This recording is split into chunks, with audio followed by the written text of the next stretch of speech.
باللہ من الشیطان الرجیم بسم اللہ الرحمن الرحیم یا ایھا الذین آمنوا کتب علیکم الصیام کما کتب علی الذین من قبلکم لعلکم تتقون۔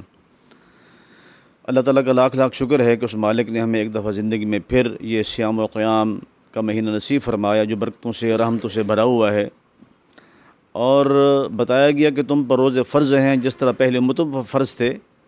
مقصد کیا ہے؟ لعلکم تتقون، تاکہ تم متقی بن جاؤ، تمہارے تقوی آ جائے۔ تمام تر عبادات جو اسلام میں ہیں ان کا محور اور مقصد تقوی ہے۔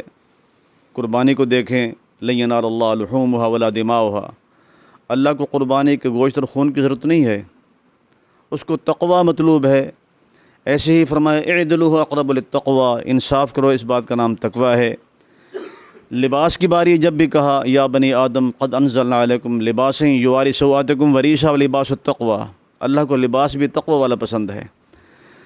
روزے کا مقصد بھی لعلکم تتقون ہے کہ تم متقی بن جاؤ۔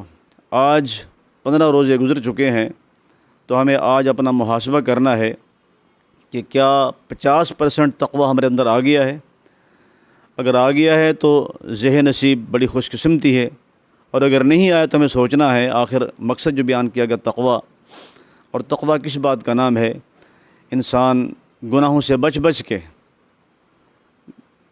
نیکی کے راستے پر چلے، دل میں خدا کا خوف ہو، اور جو کام بھی کرے اللہ کی رضا کے لیے کرے، اس سے ڈرتے ہوئے کرے۔